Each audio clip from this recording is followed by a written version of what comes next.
Hello, and welcome to the Game Audio Hour, episode 190. This is a fortnightly podcast where we discuss all things game audio, from creative ideas to the latest techniques, project experiences to audio secrets. Here is where you'll find in-depth coverage and opinions related to game audio, and where you'll find these people down here. Hey, it's Chase. How you doing? Doing pretty good. How about yourself? Oh man, I'm not bad. It is finally getting hot. After about 2 weeks of really temperate weather over here, summer finally decided to hit. It did not forget about us here in SoCal. Are you feeling something similarly over there? Yep, I sure am. We do walks late at night, probably around 6 when the sun is going down, or very early in the morning, around 7 in the morning when the sun is not at high noon. Because it's like 93 degrees, and it's not nice. That's cool. I mean, it's cooler, at least at 6. Man, honestly, I should be doing my evening walks properly in the evening, because otherwise I come back and I'm just totally sweating. How are you doing over there, Alex, in that great country way up north? Is it freezing? You live in an igloo, right? Yeah, that's right. I live it's a bit further below the ice than that. It's a bit cooler down here. It's great. Actually, I started my week-long summer holiday today. Today's Monday, isn't it? Yes. It's a good sign when you're on holiday if you've already forgotten what day it is. It is Monday because it's Game Audio Hour day. But I started my holiday and I'm doing my best to try and forget about all the work stuff. But the weather's actually been fantastic in Stockholm. It's like perfect. You're really, really quite cold in the shade, but quite warm in the sun. So perfect. So today, actually, I've come back. I've just been out on a boat. One of our friends here has a motorboat, and it took us and my family and their family. We all went out on the boat and sort of drove around all of the like the archipelago that is Stockholm, because Stockholm is like just basically a whole bunch of islands connected by bridges, essentially. So it's been So actually, I was just sort of sitting here thinking, wow, somebody like hold my computer still. Like everything kind of feels a bit like this. When you spend the whole day on a boat and you sort of still got that motion, even though you're on flat ground. Okay. But, yeah. So anyway, I'm good. How are you, Vince? Oh man, not bad. Although when you first described, hold my computer still, I realized you meant, getting back your land legs after being out on the boat. Yeah. When you said that, the first thing I thought is, you're holding like a big old laptop while you're out on the boat, ostensibly to enjoy the day with your family. But yeah, that's right. And I happen to just have sort of this nice acoustic treatment here on the boat as well with me in case I want to do some work. I take it everywhere. My bass traps, they're just like, I just carry them under my arms and like, hey, I'm ready to sail. Can I just set these up here on the wall? Thanks. Oh, man. Yeah, that would be actually pretty crazy. I wonder if there are people that have done that, like converted, I don't know, some boat, a houseboat, except it's not a houseboat anymore. It's a recording studio boat. That would be fantastic. I would love to see that. Yeah, I think I've heard of people doing recording studio fans, but a boat, I guess it would work okay. I mean, you'd have to get used to, the sound of the water. Speaking of which, this is actually a completely spontaneous, impromptu topic, but it's quite interesting. We weren't actually, for all the viewers watching, we actually weren't planning on doing any of our usual elegant, seamless Game Audio Hour segues between topics this episode, but this is one. Do you have a good recipe for something that you like to do to sort of reset your ears? Because, if you've been working for several hours on something and you're really kind of focused on, let's say you're doing a sound effect, so you're listening to the same thing over and over and over again, maybe for quite some time, you get a little tired, right? And it's the same with music. Like if you've been doing sort of several hours on a piece of music, it's kind of exhausting. You feel like standing up and taking a break. I discovered when I used to live in Japan that for me, the sound of water washing up onto the shore, it's like a sort of it's like a filter sweep across white noise, like that. And I discovered when I was sitting on the seashore, when I went to take a break from doing the music that I was doing on the seashore, it's such a beautiful sort of soothing, kind of cleansing feeling for the ears to have this kind of white noise sweep from the water, like that. And wow, this is like, I feel so refreshed in my ears, like all that fatigue of listening to things and trying to hear differences between sounds. It's suddenly gone, and I feel kind of refreshed and light now, and I go back to work with a new sort of focus. So do you have any sort of similar kind of recipes for resetting your ears when you've got a bit of fatigue, other than sleeping or taking a few hours and going and doing something else? That's a really interesting start of a conversation there, because I feel like I actually don't do that.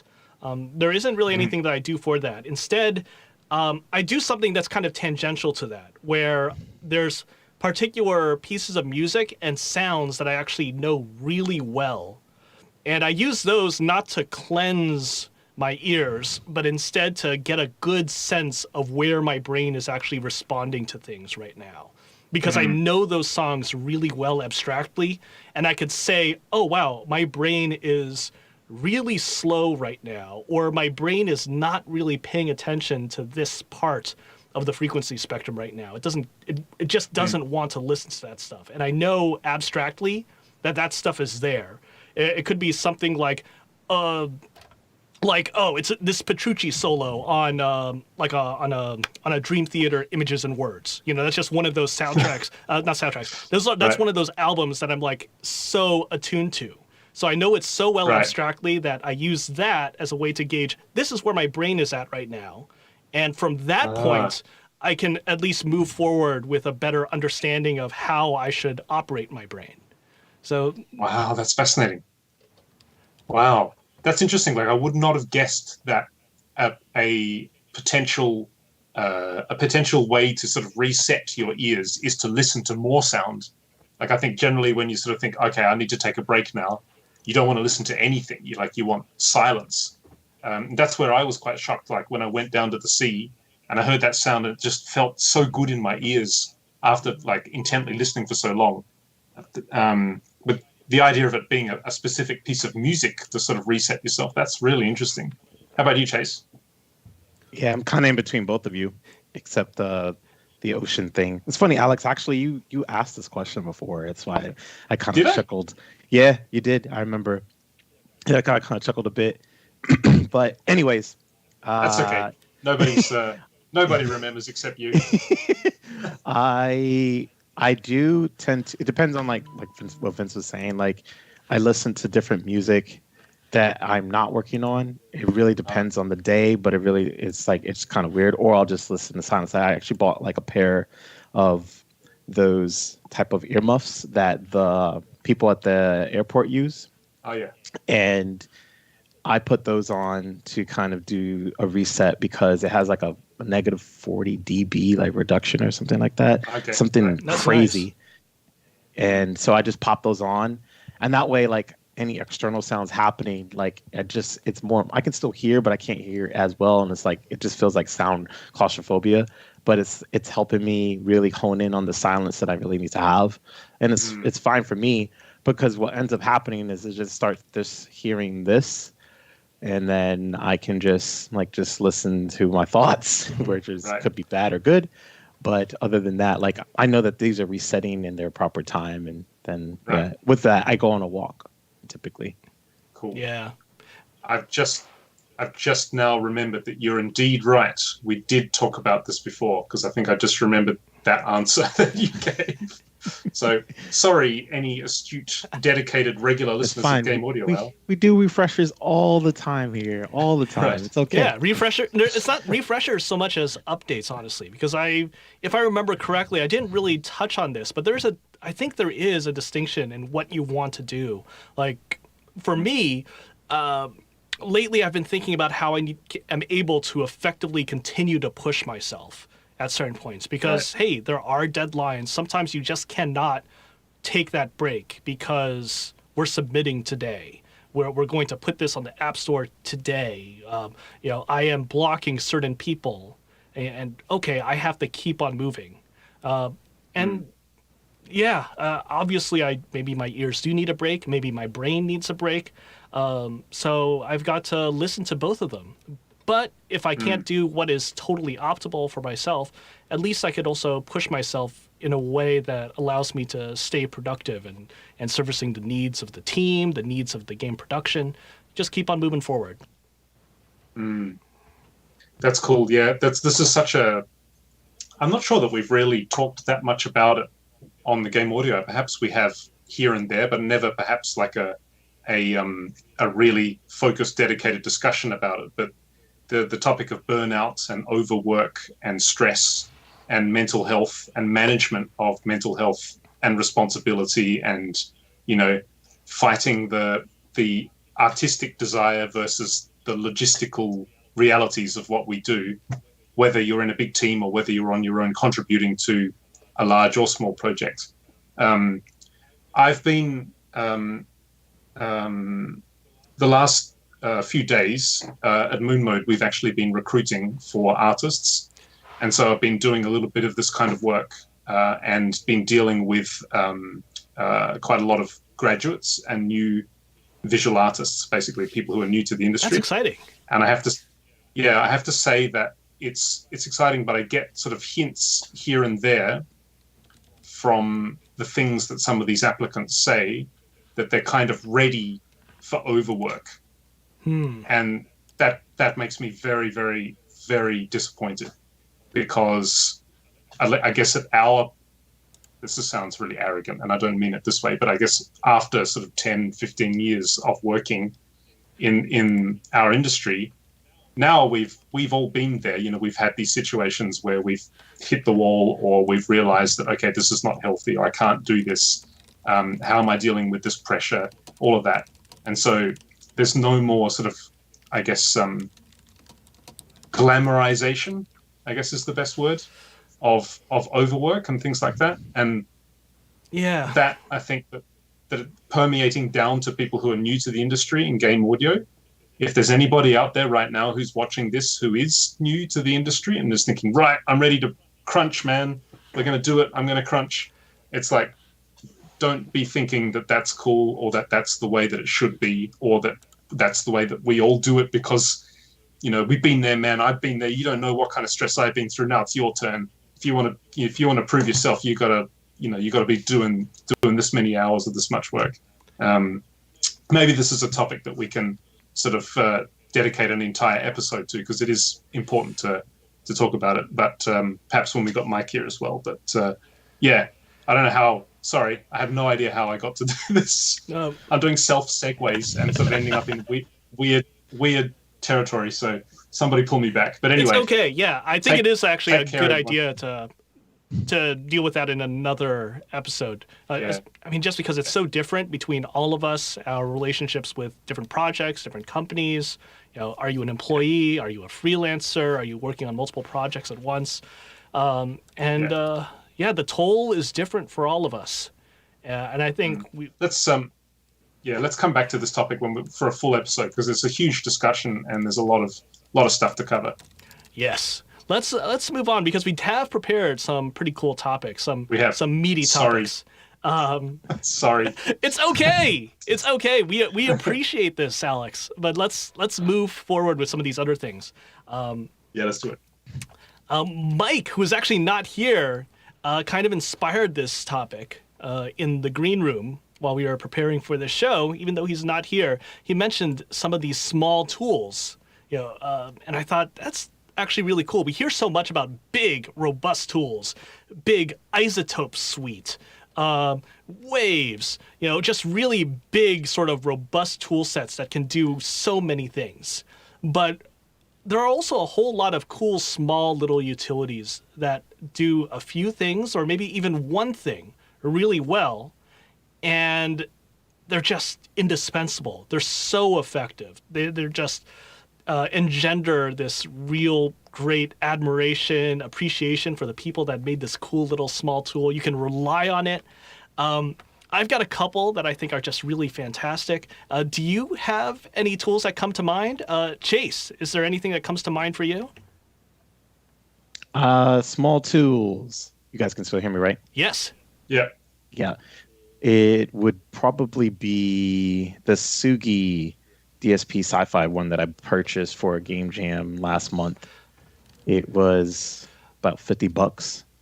And yeah, I got it pulled up right here. It's got some ambiances, interfaces, life forms, mechanisms, vehicles, weapons. Now these are all I don't know how to describe this, but they're semi pre-generated sounds that you can manipulate based off of duration, fire rate, charge, things of that nature. I'm wondering, seeing if I can, you guys can still hear me. Yeah, you sound Yeah. good.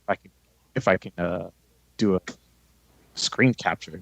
Can you guys hear this? No. No. Okay, that's fine. But yeah, Suki's got some cool stuff. I almost purchased the anime and the chiptune sound one, but I'm glad I didn't because it's kind of limiting. And I'm sure as the three of us have done like sound design stuff before, it doesn't. The only downside I would say is it doesn't allow you to do layers. Mm-hmm. So it'd be some extra work. It's really quick and dirty stuff. Like you just like, hey, I just kind of need this grenade, and for that, it's like really good. But there's very limited creativity. But if you're just trying to just pump some stuff out, get some references into maybe a prototype to have a demonstration of some sort, it's great. Okay. Cool. Yeah, that's cool. I've had some experience with Tsugi stuff for a bit. I have not played with Tsugi DSP Sci-Fi. I did play with DSP Anime a bit, and I actually felt that was kind of limiting. I got what it was trying to do, and was like, okay, I can pump out sound really quickly, but I don't think it was that much. It wasn't better, and it wasn't that much quicker than some of the stuff that I would do if I just broke out my DAW, loaded up some plugins, look through my media library, drag some stuff in, and create something. But when I looked at DSP Sci-Fi, I thought, okay, there's a lot more stuff there in terms of the control that you've got on these things. Maybe it's just the nature of the beast, because on DSP Anime, it seemed it was much more this abstract musical thing that happened all around. Whereas on DSP Sci-Fi, it was more of this these more naturalistic elements in addition to the fantasy sci-fi element on top. So it just seemed a little bit more robust there. And that's cool that it seems like it's serving you pretty well there, Chase. Whoops, we can't hear you now, Chase. Nope. I'll lip read for him. This is a bad lip reading of Chase. Hey, So you can hear oh, me. there we go. Yeah, thank you for the. No, I was saying it kind of did its job. It didn't really do what I thought it would do, but it, like I said, like just in a pinch, I thought it was gonna be able where you can layer it and make it better, but it's like maybe I shouldn't spend $50 on this one. Okay. Yeah. I mean, most of my experience actually with Suki is these big things. So they do make this thing called Game Synth, which it sounds like it's huge. That's because it is huge. You can just do all sorts of stuff. There's like this big modular synth capability there.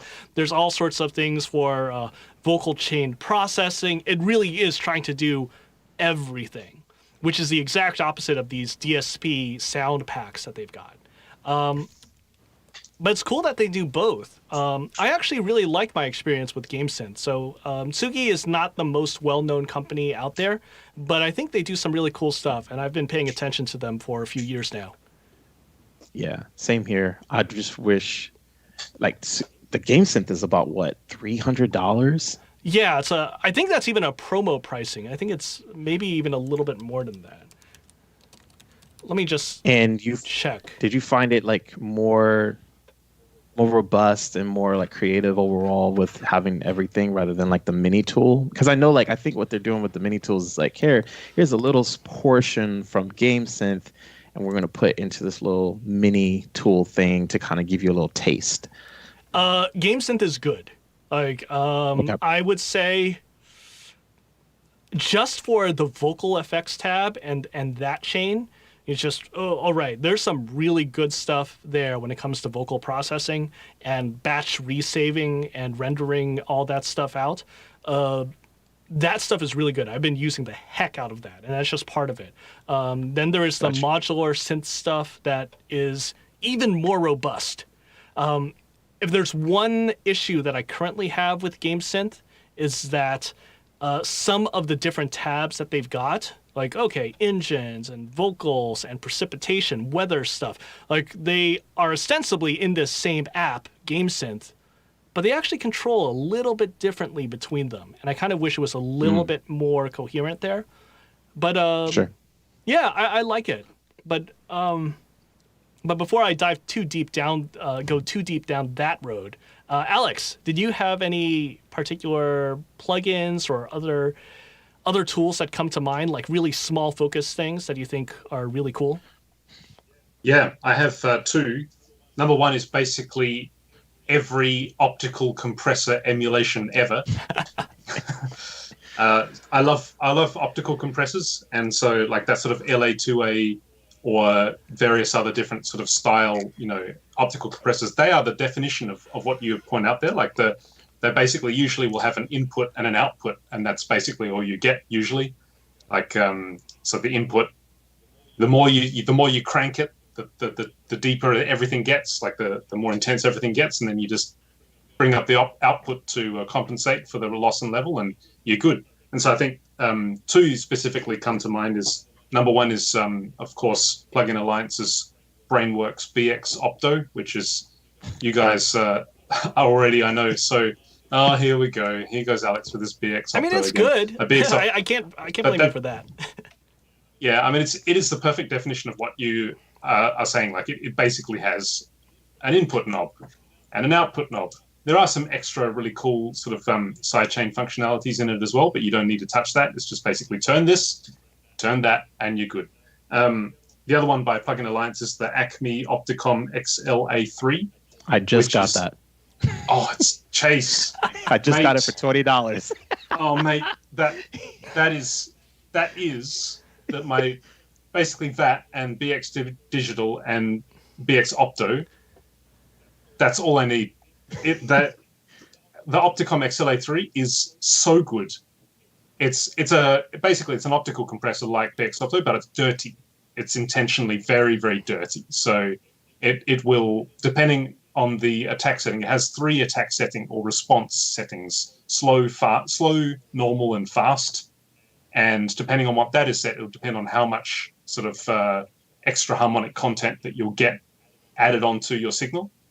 It's so good for so many things, that XLA3. Anyway, I digress. The last one, or the second one that I wanted to mention, actually, I don't think we've ever talked about this, but it's a really fantastic bit crusher of sorts. It's called the RX950. Huh. It's by a one-person developer called Inphonic. That is INPHONIK, Inphonic. The RX950 is basically the chipset of the Acme S950 sampler. Okay. Yes, it's very Alex. That's what you guys are thinking. But it's this one is a very simple. It looks fantastic. It looks exactly like an S950 sampler, but it is basically the preamp and the filter and the DA conversion of the S950. But it's one of these ones where you crank the input gain. You if it gets too harsh by cranking the input gain, you just use the filter, pull the sampling rate down until it sounds as crunchy as you want, and you're golden. It's fantastic on drums. It's great to sort of give a bit more of tightness and grit to bass parts. You can use it on strings and pads to cut out some of the harshness in the top end, or to add some extra harmonics in there. It's so useful and so simple. And like, I think it's like $50 or something like that. So yeah, that's another one that basically, yeah, for me, that covers most things that I need to do. If I need to do sort of distortion, saturation, harmonic content, then the RX 950 is great. And then the optical compressors, and then just a simple EQ, and we're good to go. Well, hold on. Yeah. So thank you for putting us onto Infonic. But man, I'm on their website, and for some reason my eyes go to Genesis, and they have a VGM player. And we got to mention this right now. I'm going to keep it brief. We got to mention this right now. Genesis VGM player, for those of you who don't know, I stream sometimes the process, whatever, and I'm actually messing and meddling around with FooBar last week. And now I'm looking here and I'm listening. I'm looking like I can listen to Mr. Nakamura Masato, Green Hill Zone on a VGM player. Look at this. Look at the FM, the YM chipsets, and look at the waveforms while I'm doing this. But not only that, they got the iconic FM synthesizer for the 2612. What? Are you kidding me right now? Like, listen to these sounds. Y'all have to go check that out. By the way, the Genesis player is free, so download that. Alex, MVP of the topic. Okay. Okay. You'd never heard of Infonic before. It's a one-person shop, and yeah, I think I was around on I don't know, KVR or somebody like that, and it was like, favorite bit crushers or some topic about all bit crushers are the same. And then people kept on raving about this RX 950, saying that, okay, here's proof that they're not all the same. And that's when I came across Infonic. But yeah, actually, come to think of it, yeah, a lot of this is definitely Chase territory. Oh man, this is game audio right here. This is it. This is awesome. And I'm looking at their FM synth here, like RYM 2612. Like, okay, 49 euros for this thing. And I'm like, okay, that sounds good. But if I could, I have too many FM synth plugins right now. So, and even specifically the 2612. When it comes to anything like this, I could either use something like VOPM, which is free. Yeah. My go-to is actually this French dude, another one-person shop in the form of Ali James. James. He has a very good Genesis plugin as well as a Master System plugin if you want those sounds and all that other stuff. There's just so much stuff here. But yeah, I got Ali James. Infonic does seem really cool here. It's always nice to be even more aware of all the stuff that's created by these small developers.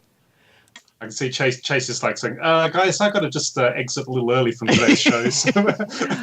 I know I got Ollie James. I got a couple Ollie James stuff. I got the other VOPM stuff too. But man, I just want to tinker a little bit, That's all right. 32 minutes to go, Chase. 32 minutes to go. No, it's all good. I'm focused. Yeah. Let's see. I wanted to mention a couple things. Go for it, Alex. I was just going to say, yes, go check out infonic.com. That's INPHONIK.com for all of your Genesis chiptune / vintage sampler emulation preamp needs. Great. Woohoo, excellent. Man, there's a couple things that I wanted to point out. One of them I know Mike would point out for himself, which is Track Spacer, which is basically a sidechain dynamic EQ for throwing on stuff. Basically, hey, I want to EQ my electric guitar based on my sax ensemble that's playing in the background. And it just makes it dirt simple. There's literally 3 knobs on this thing. One for how much of an effect that you want, and then 2 more for a low cut or a high cut filter. And it's so good. It's just so good at doing this carving away in order to get other sounds to sound right in the mix. And not only that, it's super cheap right now. It's not free, unfortunately, but it is currently on sale for $39, which is down from its normal price, which is $59. So it's a very affordable plugin. It's very good. And Mike actually turned me on to this last year, and I can't thank him enough because it's saved so many things. It's one of these little mix, almost like a magic bullet type plugin. Honestly, it's very, very good. Very clever. Yeah. Just simple sort of workflow. What do you call it? Workflow hack. It's like everybody does this. Well, not it. I mean, this is a common thing to do, but here's somewhere that just makes it one plugin, click, click, click, go, you're done. Yeah. As long as you know how to sidechain, bam, you're cool. And then there's one other thing that I did want to mention that is free. It's SoftTube. SoftTube makes a bunch of stuff, not just plugins, but also hardware. But they make a really good saturation plugin. And it's good and simple. There's literally two things on there. There's a saturation knob and then a little switch so that you could choose whether you want to maintain your highs or maintain your lows. That's it. And it sounds good. It sounds good on your master. It sounds good on your individual elements. If you want it on a lead, you want it on a bass. It's just a good saturation knob, and it's free. So I highly recommend it. SoftTube makes some cool stuff. Do you guys remember Camel Crusher? Yeah. Camel Crusher. That was the free version. Yeah, it was the free version of Camel Fat that was made Yes. by Alchemy Audio. I think Oh, was right, their right, name. yeah. Yeah, and then when Apple bought Alchemy Audio, brought them on board at Apple to make Alchemy for Logic, it was discontinued. But Camel Crusher was another example. Maybe this is the new Camel Crusher, because that Camel Crusher was free. It was very, very simple. It had it was like tube distortion, digital distortion, or something like that.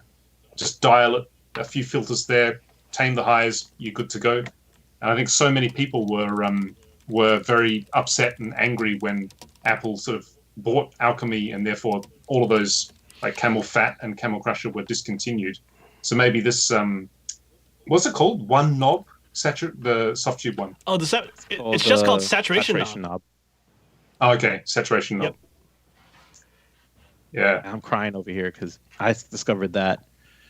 I think earlier this year in January, and I was like, "What? Oh man, It's so good." Yeah, you're a little late on the game there too. But I discovered this a few years ago, and I thought, oh man, this thing is so good. I think it wasn't always free. I remember it being part of a plugin pack back in my Cakewalk days, and I thought, oh yeah, I could use something like this, and it was really useful. And then I moved eventually from Cakewalk to Reaper, and I was trying to rebuild my template, rebuild my sort of template projects. I realized, oh, this plugin is now free. It's great. It is great. Ooh, excellent. cool. So So I think all of us are going to be going off to do a little bit of shopping after this episode is done. or at least some downloading. Yeah. I want a track spacer. Actually, I don't own. I have a sort of a similar kind of workflow that gets a similar effect as what Trackspacer does in Renoise, but having it in a one plugin like that can be really convenient to just put it in there and off you go. While it's on sale, I think I will get that after the show. Excellent. And you guys got to get the Inphonic stuff, RX 950. Don't look past that as you go straight to the Sega Genesis plugin that he's got. Excellent. Well, let's keep on moving forward, shall we? Because there's a couple more topics, and we've already passed the halfway point in the show. We've already passed the halfway point in the year. So, Chase, you've been actually talking a little bit about this on Twitter, discussing how we actually deal with managing our assets. And that's a really cool and important topic, dealing with audio assets, dealing with our stuff that we've got to get done, got to get made, or how we actually deal with the stuff that we actually own. So it's kind of funny, just seeing this conversation from you just earlier this morning here. So I was wondering, maybe you could actually talk about this. Is there like a specific way that you deal with your audio asset list? And has it changed significantly in the last 4 hours since you posted that original that tweet. Yeah, so I was kind of pulling this together for a potential client that typically didn't really know the process of kind of how to go about getting assets together for music or sound design or anything like that. And I had asked them in the call, I said, hey, do you have an asset sheet? And so they said, no. I said, okay, well, no problem. I'll be happy to kind of throw something together, get some kind of placeholder name reference files of such. And over the years, I've made many of these, and I decided, hey, you know what? I'm going to go back and look at the things that I've learned along the way and those things I need to take out and things I need to kind of refine. So I took some time like earlier this morning, decided to do a little bit of revamping, refining, and then I came across some things. Typically, if you're looking at my tweet, but it moves super fast, I did like a time-lapse video. What I have is I have all my columns, and typically on the far left is like assets, which is like what are you going to have? Like it's going to be in the game, if it's like UI or things of that nature. And then I kind of have a space and I color coded it so like it's easy to be identified to like by our eyes. And then it's like categorized based off like, okay, this is UI, and then maybe like interactivity, battle themes, ship movement, or whatever type of game that you're doing. But whatever your naming is for the actual content for the folder is a different color.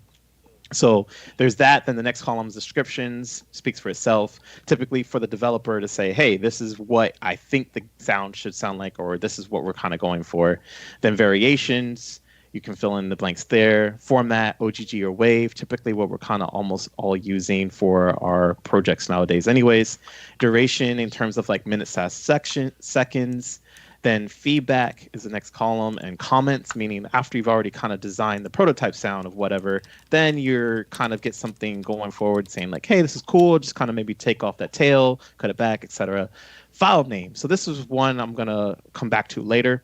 Complete yes or no. Now, this is the cool part of it. Like, if you don't know, you can do like drop downs in Excel. And before, this is what I kind of refined forward. I would say yes and no, and then I have it all in green.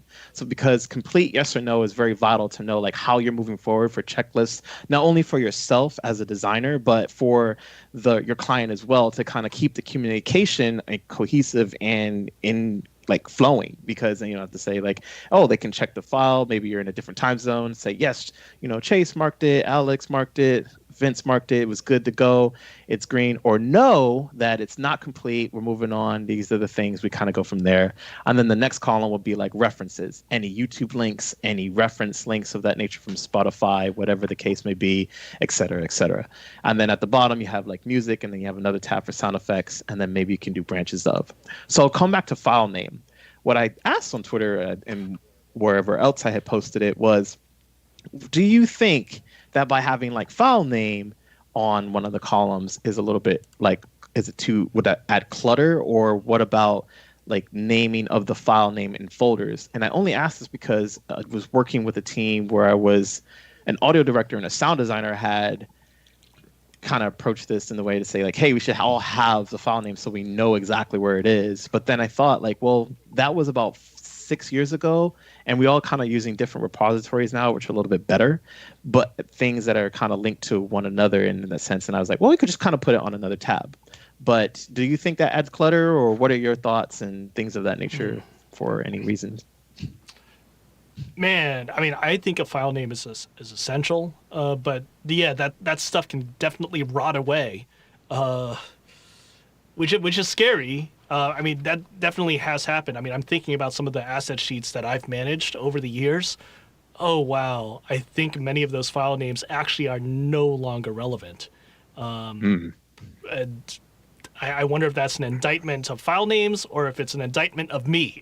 And because of the way that my brain works, I'm thinking, oh, man, I should have done that better. But yeah, actually, I do wonder how useful is that? Or maybe there's some better way to actually connect that to some of the files that we're currently using, whether it be a file name or maybe even like a GUID or a UUID. that would be generated by Fmod or by Wise. And maybe that would actually be the way to do it. Hey, here's this unique event ID, and that gets automatically updated into your asset list. Now that I think about it, that would be cool, because then you can search for that. That's what it is in the Fmod bank or whatever. That's a good point. What about you, Alex? So my situation is a little bit unusual because, bar a few, all of the projects that I've done, I've also been in charge of all of the implementation, which means that I am making spreadsheets essentially for myself, but also for programmers to see, what triggers what, essentially. So in my case, the client or the programmer, basically the person looking at the spreadsheet, doesn't care about the assets at all. They care about the WISE event, the name of the WISE event.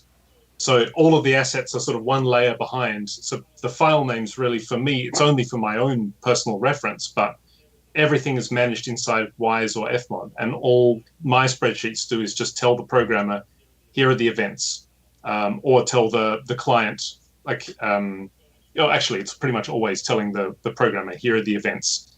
So, yeah, so in my situation, probably a little bit different. So the answer to your question, from my point of view, is that I've never included file names because the programmer just doesn't usually, at least the projects that I've worked on, doesn't need to know. They just want to know, okay, just tell me what I have to trigger and when and where and how. Sure. And then WISE does the rest, or Fmod does the rest. Mm-hmm. Yeah, I think that makes a whole lot of sense. But you said something, and I realized this. Whenever you said references, I realized that I was thinking about it in a totally different way. And I think it also points to a different way of thinking and a different way of working. So if I'm making sound effects, I do like to note if I actually utilize something from an existing sound library. So in other words, I'm using this thing from Boom.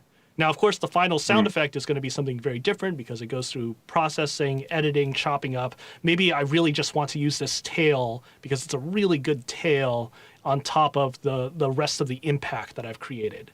But I would also list, hey, I utilize this particular sound effect here. And this is not so much for me, but actually for other sound designers. So we do have a couple of other sound designers over at that game company. And it's good for them to also know, hey, we use this sound library that we've got, and this is what forms part of the basis of this sound effect here. And not just this sound effect, but all these sound effects through the line. And knowing that, I think, is actually very useful if you're working on a team of sound designers or you're collaborating with other sound designers.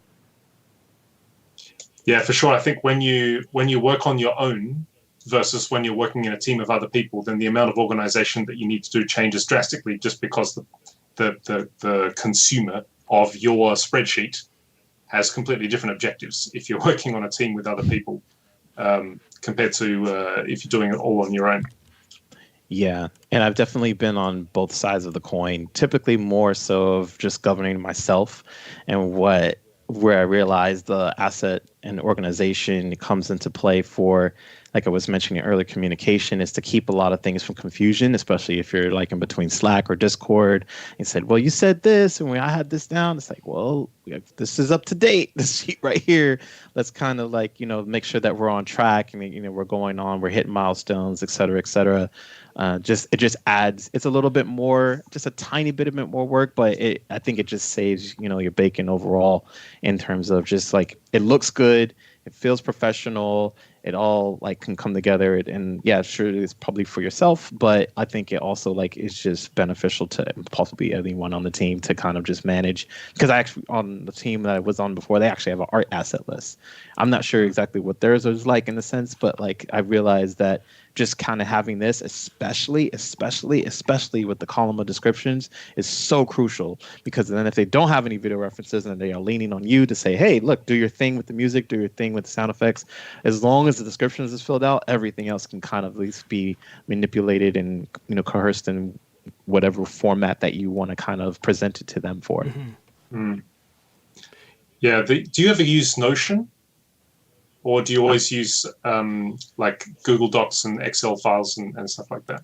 Typically, just been using like Google Sheets because it's just easier to share quickly Yeah. with everyone. But yeah, share me what's Notion. Yeah, you might want to check out Notion. It is kind of like a super powerful wiki. You know, one of these kind of online software as a service kind of tools for development. It gives you a whole variety. It's being a sort of essentially a mega powerful wiki. It'll give you a whole bunch of different things that you can add to your pages. One of those is a spreadsheet table. Okay. But compared to an actual spreadsheet from Google Sheets, it's a bit more geared towards sort of data management. In that you can add sort of like check boxes and drop downs and stuff like that, which is always potentially useful. I mean, you can do all of that in a spreadsheet, of course. And as you said, Jess, especially if you're dealing with clients who are not necessarily involved heavily in sort of the production side of things, everybody in business understands a spreadsheet, and there's no intimidation there of a new tool with different features, nothing to explain. Everybody gets it. So it's always really the best choice for a lot of things, a spreadsheet. But yeah, Notion is an interesting sort of, if you need extra functionality, that's another option. Nice. Thank you. I'll definitely check that out. Let's see. Oh, one last thing that came to mind is that when you said duration, minutes and seconds, obviously that makes sense for music stuff. But I always have frames. And I think it's really worthwhile talking with people about frames. Maybe part of this is me coming from a fighting game perspective, because in fighting games, everyone from a design standpoint as well as from a player standpoint is thinking about frames. So obviously design from sound and animation standpoint also is in frames, as opposed to something like delta time or like, hey, it's about half a second. But I do think it's actually useful to encourage that from the very beginning. Hey, game designer, what do you think this is? Is this going to be a sound that happens not on a 1 second basis or a less than 1 second basis? Is this going to be like a sound that lasts about 5 frames or 10 frames? Because that's actually a pretty big difference there. So I'm a big fan of just using SMPTE 30 format. Okay. That's really good. That's really good input. I'm going to add that right now, because it's been a dream of mine to actually score a fighting game in that regard, and possibly do sound design work, which I've been slowly hunting down. So I'm gonna put that on there and add to that, because that's like new territory for me, and I don't think actually a lot of people actually know that. So that's really great. Cool. So this was cool. If you didn't notice, I linked the tweet over in the chat on YouTube and Twitch, and I'll go ahead and make sure that the description is updated with it. But it's really cool, and it's cool to see the responses from Leonard Paul there as well. So yeah, that's great. Thank you for doing that. But we're starting to get to the end of this episode, and before that, I want to make sure we touch this last topic, which is having to deal with regret, especially when it comes to really big purchases, really expensive things. I know I've had some regrets. What about you guys? Has there been something that you purchased that was really expensive or was a really big time sink, and you ultimately ended up regretting it? Anything come to mind, or do you have to think about it for a bit? Alex, it doesn't seem like you have to think about it that much. What's there? Ableton Live. Really? Ableton Live. I have bought and sold Ableton Live 2 times. Wow. Wait a minute, twice? Why?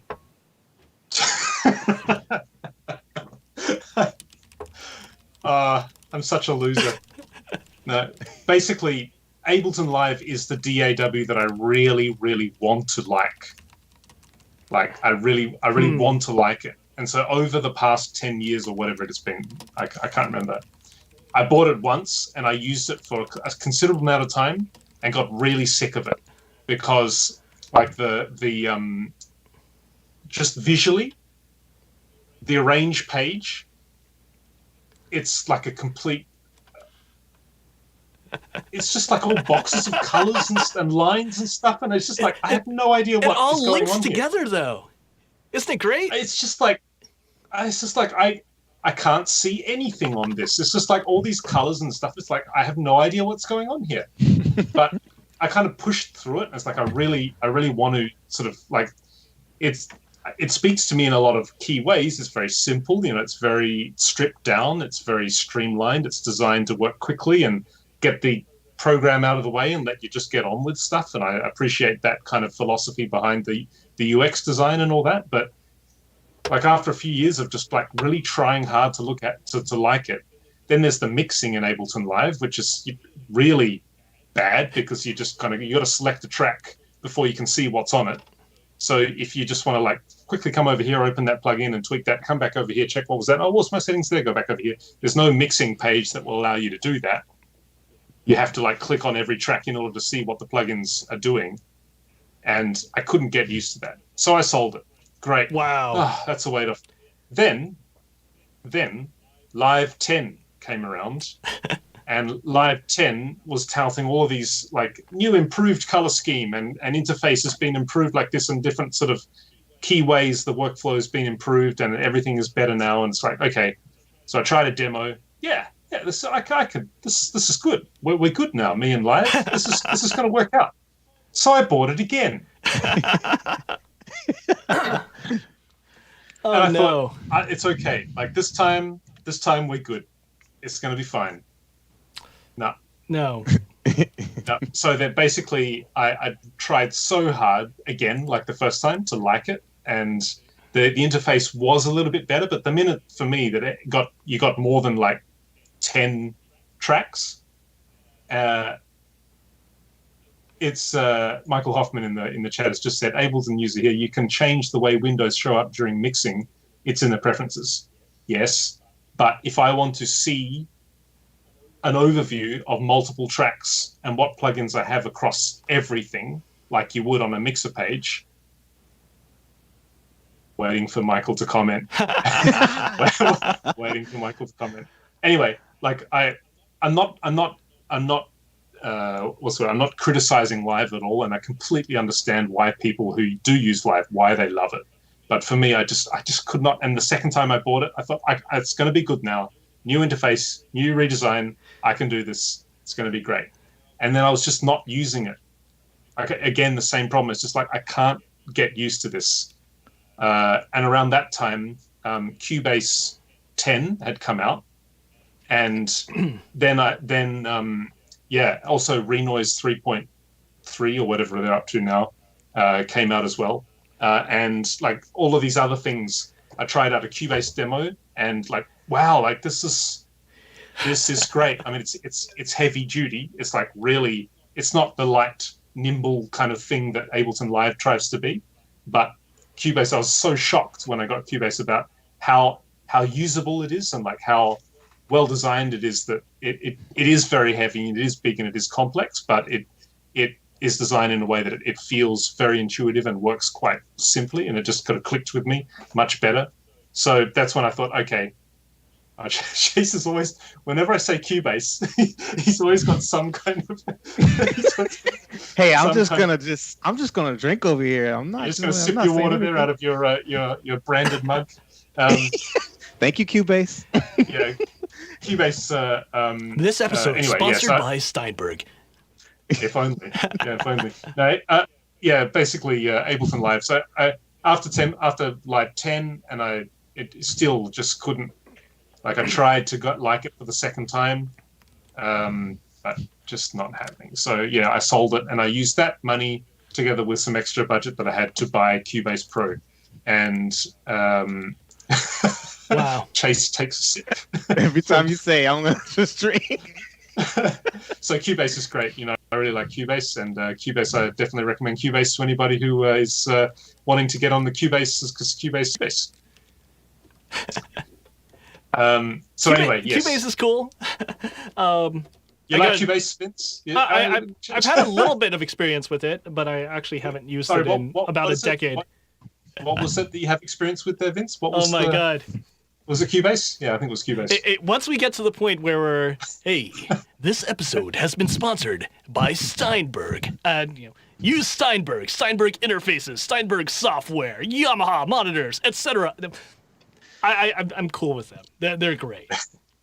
Yeah. Anyway, so the reason that I didn't have to do any thinking was that is a huge, huge regret. I mean, okay, I bought it and then I sold it on KVR, and I bought it again and then I sold it on KVR. So, if you look at the amount that I lost from buying it and selling it twice, I mean, it's fairly considerable, but it's not as bad as just like buying it and then, never using it or something like that. But anyway, that's my answer.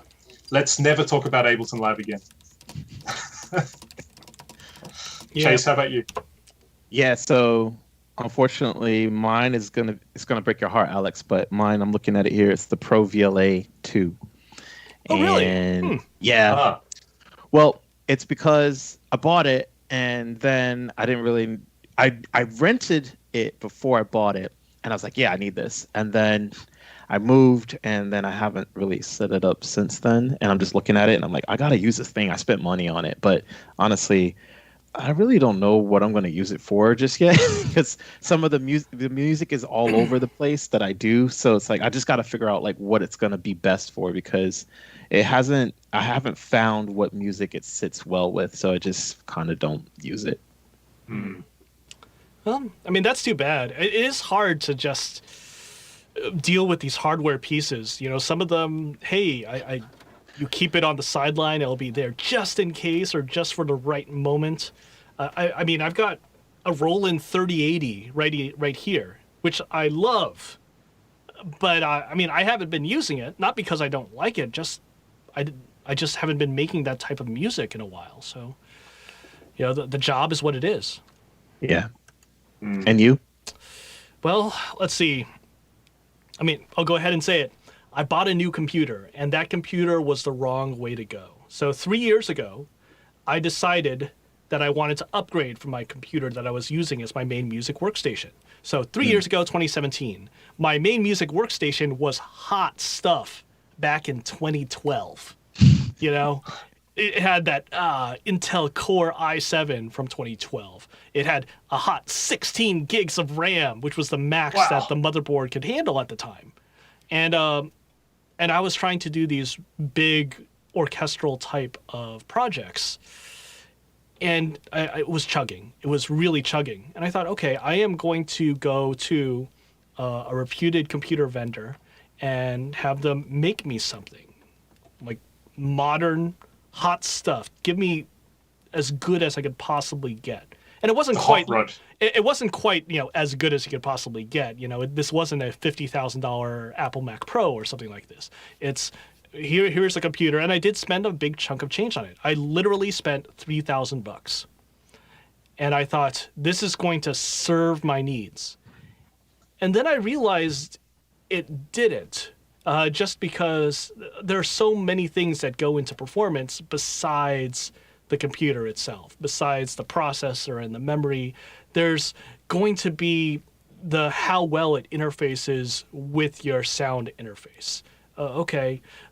Even though I've got a really good sound interface, and even though this computer is supposed to be awesome, I'm just getting all these random dropouts here and there.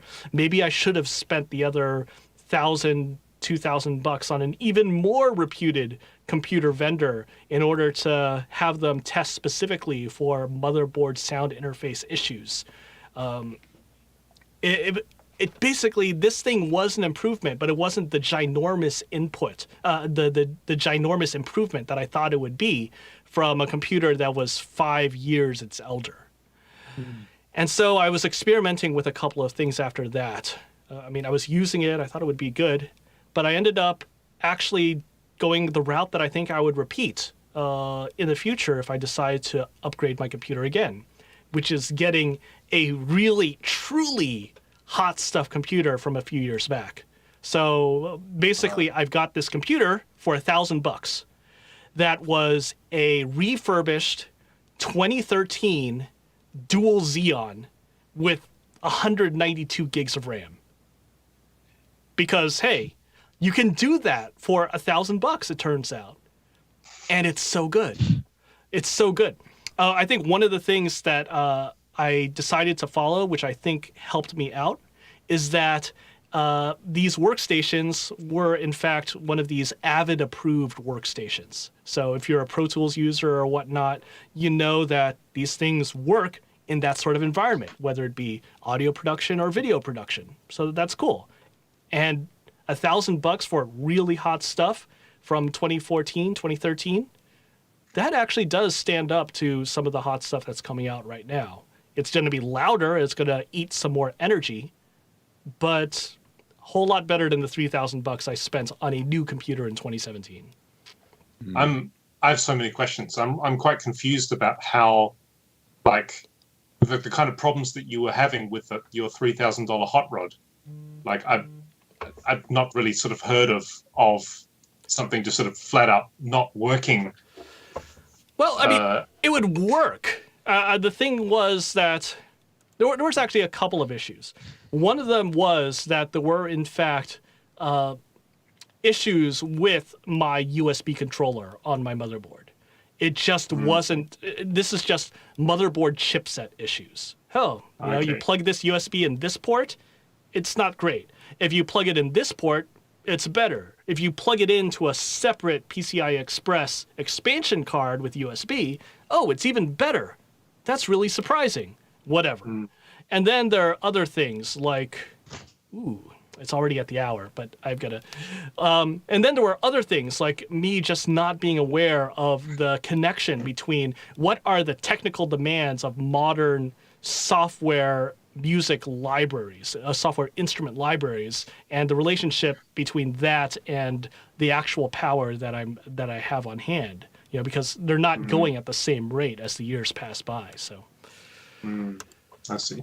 Ooh, but well, anybody who needs to get a computer, chat to Vince first. That's the moral of the story. I do have some recommendations there, and but we can get to that at another time because actually, I think I have a meeting to go to because hey, it's Game Audio. Someone's bugging me for stuff. But before we do that, let me just say. Let me just say it's been a really fantastic Game Audio hour. You can watch us on YouTube. You can watch us on Twitch. Thanks to our viewers. Thanks to, I see Michael Hoffman has been contributing in the chat. He really regrets Sibelius 7. That's really too bad. I mean, I've been a Sibelius user since version 5, and I like it, but I get it. Ever since Avid sort of hit Sibelius, it's been tough. So yes, commiserations there. But yes, thank you to our viewers, our listeners for all of your support. You can check us out on Facebook and on Twitter. Make sure to give us a thumbs up, like, and subscribe, and all that stuff. We're going to get back to you 2 weeks from now. So until then, bye.